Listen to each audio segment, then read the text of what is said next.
নমস্কার বন্ধুরা, কাজল ভিলেজ কিচেনে সকলকে স্বাগত জানাই। রোজকার মতো আজও রান্নাঘরে চলে এলাম। আজকের রেসিপি এক বাটি আটা দিয়ে মজাদার টিফিন করে শেয়ার করব। তার জন্য প্লিজ প্রথম থেকে লাস্ট পর্যন্ত ভিডিওটি দেখতে থাকুন, আশা করছি বেশ ভালো লাগবে। তো চলুন তাহলে শুরু করা যাক। আমি এখানে নিয়ে নিয়েছি এক বাটি আটা। আপনারা চাইলে এখানে আটা ময়দাও নিতে পারেন অথবা শুধু ময়দাও নিতে পারেন, যে কোনো নিলেই কিন্তু এই টিফিনটা সকালে একদম রেডি হয়ে যাবে। এবার এখানে একটা বাটি নিয়ে নিলাম, এই বাটির মধ্যে আটাটাকে দিয়ে দেব। এবারে এই বাটি মেপেই আমি দিয়ে দেবো এখানে জল। তো আগে এক বাটি জল নেব। তো মাপটা যদি ঠিকঠাক তাহলে টিফিনটাও কিন্তু সুন্দরভাবে রেডি হয়ে যায়। তো এবার আমি এখানে দেব 1 চামচ সুজি। সুজিটা দিলে একটু দানা দানা ভাব মতো হবে, খেতে কিন্তু বেশ ভালো লাগবে। এবার সুজি আর আটাটাকে খুব ভালো করে মিশিয়ে নিতে হবে। তো যেই বাটি মেপে আমি আটা নিয়েছিলাম সেই বাটি মেপেই জল নিয়েছি, সেটা কিন্তু দেখতে পাচ্ছ। এবারে অল্প অল্প করে জল দেব, দিয়ে এবারে একটা সুন্দর ব্যাটার রেডি করে নিতে হবে। একেবারে জলটা দেব না, অল্প অল্প করে দেব। তো ব্যাটারটা একেবারে রেডি করে নিলাম। এবারে আমি ঘনত্বটা দেখাচ্ছি ঠিক কীরকম হয়েছে। আর এখানে কিন্তু এক বাটির থেকেও আরও একটু বেশি জল লেগেছে। আরও আমি হাফ বাটি, মানে এক বাটি নিয়েছিলাম, হাফ বাটি এর মধ্যে জল দিয়ে দিয়েছি। দিয়ে এবারে ব্যাটারের ঘনত্বটা দেখুন, এরকম কিন্তু যেন একদম মানে চামচ থেকে এরকম ঠিক একটা কোট যেরকম করি ঠিক সেরকম যেন হয়ে থাকে। তো দেখুন এইভাবে চামচ থেকে কিন্তু খুব সহজেই মিশিয়ে যাচ্ছে না। এইভাবে ব্যাটারটাকে রেডি করে নিতে হবে আর খুব ভালো করে ব্যাটারটাকে ফেটে নিতে হবে। এবার আমি এই ব্যাটারটাকে ঢাকা দিয়ে দেবো 10 মিনিটের জন্য। যেহেতু আমি এর মধ্যে সুজি দিয়েছি, আর হাতে সময় না থাকলে সুজিটা বাদ দিয়েও করতে পারেন, তাহলে গুলতে গুলতে কিন্তু একেবারে রেডি হয়ে যাবে। আমি আরও একটা বাটি নিয়ে নিলাম। এবারে এই বাটির মধ্যে একটা ডিম ভেঙে দিয়ে দেব। একটাই ডিম নিতে হবে, যেহেতু আমি এক বাটি আটা নিয়েছি ওই জন্য একটাই ডিম দিলাম। তো ডিমটাকে ভেঙে নিলাম। এবারে এর মধ্যে কিছু উপকরণ দিয়ে দেবো এখানে একটা বেশ এইভাবে আমি সরু সরু করে পেঁয়াজ কেটে রেখেছি, পেঁয়াজটাকে দিয়ে দেব। তো সব পেঁয়াজটাই দিয়ে দেব। এবার এখানে দেব আমি এখানে ঝালের জন্য দুটো বড় সাইজের কাঁচা লঙ্কা কেটে রেখেছি, এই কাঁচা লঙ্কাটাও দিয়ে দেব। আর আপনারা কিন্তু যদি বাচ্চাদের টিফিনের জন্য করেন তাহলে কাঁচা লঙ্কাটা বাদ দিয়ে দেবেন, বা ঝালের মাপটা যে যেরকম পছন্দ করে সেইভাবে কিন্তু দিয়ে দেবেন। এবারে এখানে বেশ কিছু উপকরণ দেব। তো এইখানে এবারে একে একে আমি কিছু গুঁড়ো মশলা অ্যাড করব। দিয়ে দেব হলুদ গুঁড়ো বেশ কিছুটা, আর দিয়ে দেবো এখানে জিরে গুঁড়ো।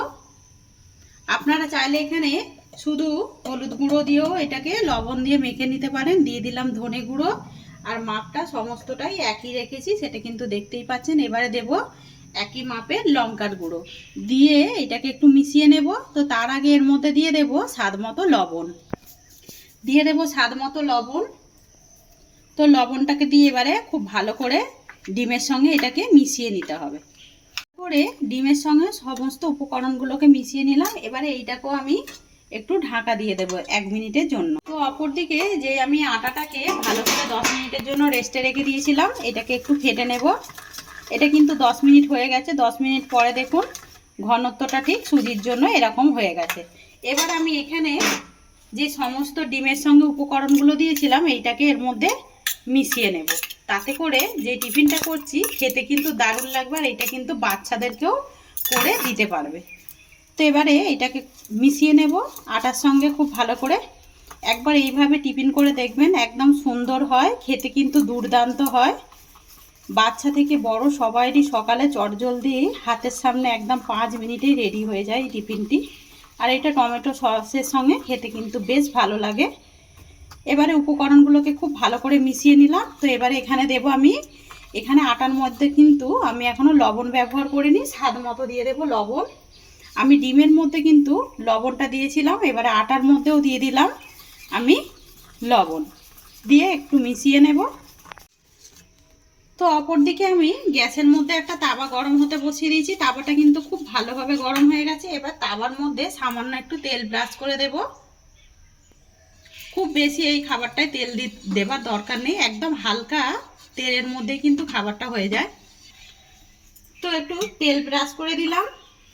এবারে এখানে যে আটার ব্যাটারটা রেডি করেছিলাম এখান থেকে এবারে একটু ফেটে নেব। ফেটে নিয়ে এখান থেকে 1 হাতা করে ব্যাটার নেব, নিয়ে ঠিক মাঝ বরাবর এইভাবে দিয়ে দেব, দিয়ে একটু সেট করে দেব, মানে গোল করে দেব সুন্দর করে, যাতে করে দেখতে ভালো লাগে।